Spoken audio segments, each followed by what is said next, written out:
Assalamualaikum warahmatullahi wabarakatuh. Kali ini kami akan mewawancara Pak Rojak yang pernah menjadi pembina ekskul di jurnalistik. Pertanyaan pertama, apa tujuan utama dibentuknya ekskul jurnalistik di sekolah ini?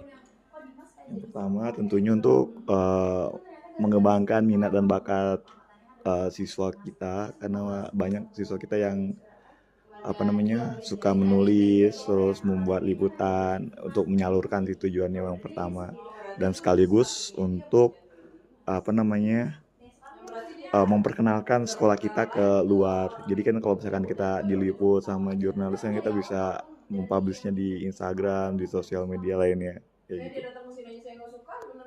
Pertanyaan yang kedua, bagaimana proses perekrutan atau seleksi anggota jurnalistik? Dulu waktu awal-awal itu pertama daftar ya mereka, terus ada tes tertulis deh kalau nggak salah, terus ada wawancara. Di wawancara itu mereka ditanya minatnya kemana, soalnya kan di jurnalis itu ada divisi-divisinya kan. Nah baru nanti setelah itu pengumuman lolos apa tidaknya.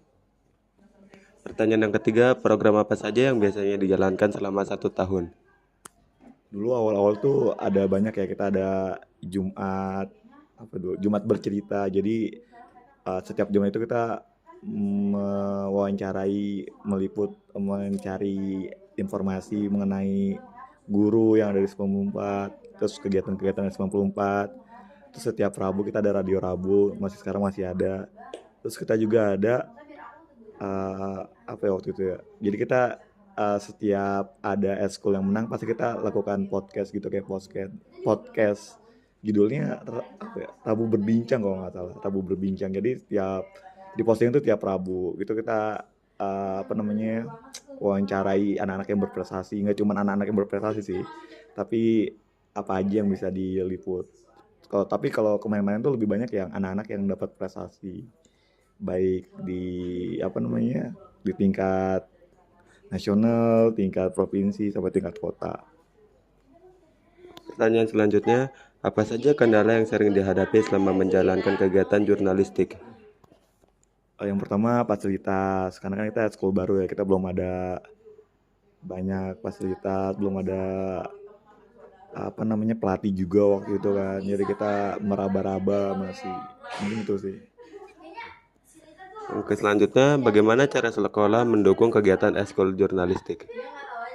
Dulu sekolah itu menyiapkan ruangan di perpustakaan buat anak-anak jurnalistik, terus dikasih komputer buat anak-anak jurnalistik buat ngedit video, terus buat nulis naskah, buat nulis liputan dan sebagainya. Menurut Bapak, kemampuan apa yang paling penting dimiliki oleh anggota jurnalistik? Menulis sih paling penting, sama eh, meliput. Ya itu aja sih, dua itu sebenarnya yang paling penting. Sama public speaking juga penting sih. Oke, yang terakhir, apa harapan kedepannya untuk perkembangan ekskul jurnalistik di sekolah?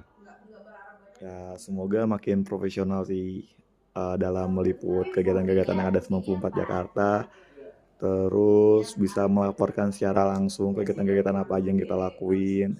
Terus mungkin Rabu berbincangnya dijalanin lagi, karena kita juga pengen tahu nih. Kita kan kadang teman-teman kita dapat piala kan cuma diumumin doang tuh di depan kan, tapi kita nggak tahu tuh proses mereka buat dapetin piala kayak gimana. Nah kadang-kadang kan kita juga pengen tahu kan kayak gitu kan bisa menginspirasi anak-anak yang lain. Oh ternyata buat dapat juara nggak segampang itu loh, ada banyak ceritanya kayak gitu sih. Mungkin yang kayak gitu-gitu diiniin, karena itu kan di belakang layar ya yang kita nggak tahu, dan kita pengen tahu kadang-kadang kayak gitu. Oke, terima kasih Bapak. Sekian dari kami. Wassalamualaikum warahmatullahi wabarakatuh.